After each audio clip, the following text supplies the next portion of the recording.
1 year ago, Naomi Kimani had it all.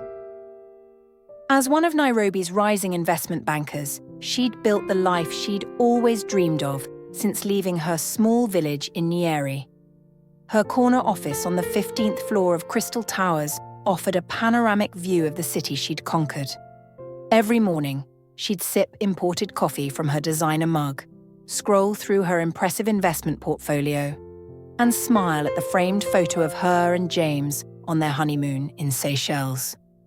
James, the thought of him still made her chest tighten. No one saw the collapse coming, not when New Horizons Investment Group had seemed so solid, so trustworthy. But the scandal broke like a tsunami, washing away everything in its path.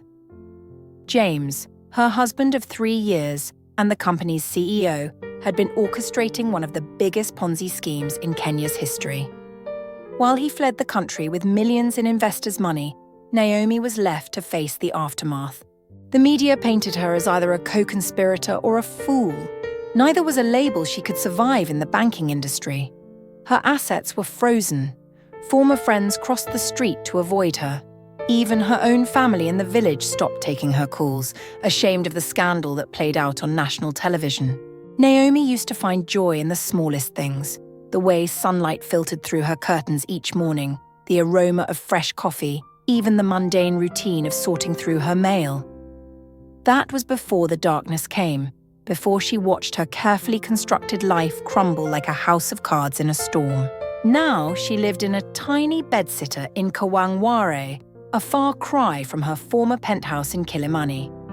She'd pawned her jewelry, her designer bags, even her wedding ring, though that last one had been more about exorcising ghosts than paying rent. Her applications for even entry-level positions were met with polite rejections, if they were acknowledged at all. That's when Liz had appeared, like a dark angel offering salvation. They'd worked together years ago, before Liz mysteriously disappeared and reappeared months later, seemingly blessed with inexplicable success. Her boutique business flourished despite the economic downturn, and her new house in Runda raised eyebrows among those who remembered her humble beginnings. Sometimes, Liz had said over steaming cups of chai, you have to choose between pride and survival, between what you were taught was right and what works. She'd slid Owelo's contact across the table like a lifeline to a drowning woman. Naomi had resisted at first. Growing up in a Christian household, she'd been taught to view such things with suspicion and fear. Every Sunday, she still attended church, sitting in the back pew Christ Cathedral praying for deliverance. But each unanswered prayer, each rejection letter, each dwindling figure in her bank account pushed her closer to desperation.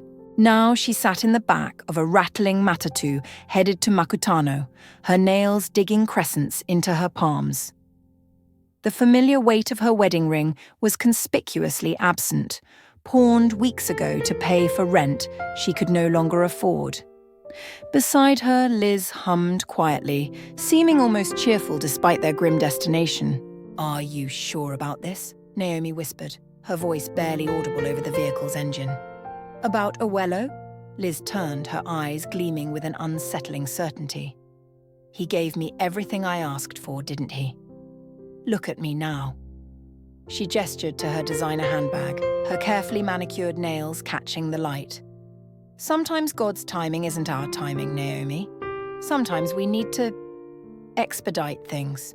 There was already dark when they arrived at Makutano, painting the sky in bruised purples and angry reds. Owelo's compound stood apart from the other houses, surrounded by a fence of twisted black metal. The witchdoctor himself was nothing like Naomi had imagined, no dramatic robes or wild eyes. Instead, he wore pressed trousers and a clean white shirt, looking more like an accountant than a man who dealt in ancient powers. "Rest," he told them, his voice surprisingly gentle. "Night is when the veil is thinnest. Night is when they listen." As darkness fell, Naomi found herself unable to sleep on the thin mattress Owelo had provided. Every sound, the cry of a night bird, the rustle of leaves, the distant bark of dogs, made her flinch. Liz slept soundly in the next room, as if this was just another business transaction. At midnight, Owelo led them to the cemetery. The moon hung low and bloated in the sky, casting long shadows among the weathered headstones. "Find one," he instructed. "One that has known a century of darkness.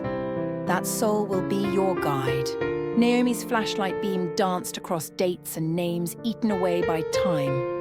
Her heart pounded so hard she could barely breathe. This wasn't like her weekly church services or the prayers she'd whispered into her pillow. This was something else entirely. Then she saw it, a grave so old the stone had almost crumbled to nothing. The date barely legible, 1924. "Here," she called out, her voice trembling. Owelo approached, his footsteps silent on the dew-damp grass. He knelt beside the grave and began removing items from a leather bag. Candles, herbs, something wrapped in red cloth that made Naomi's skin crawl just to look at it. "Last chance," he said, looking up at her with eyes that suddenly seemed as deep and dark as the graves surrounding them. "Once we begin, there is no turning back. The price for what you seek, it may be more than you're prepared to pay." Naomi glanced at Liz, who nodded encouragingly. She thought of her empty apartment, her mounting debts, the pitying looks from former friends. Taking a deep breath, she stepped forward.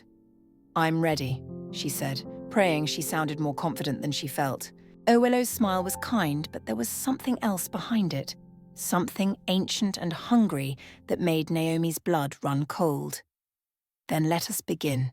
Now, standing in the cemetery with Owelo and Liz, watching as the witch-doctor laid out his tools under the pregnant moon, Naomi wondered about the true price of desperation. The universe had already taken everything from her: her marriage, her career, her reputation, her faith. What more could it possibly demand? As if reading her thoughts, Owelo looked up from his preparations. "The spirits," he said softly. "They can sense weakness. They feed on desperation.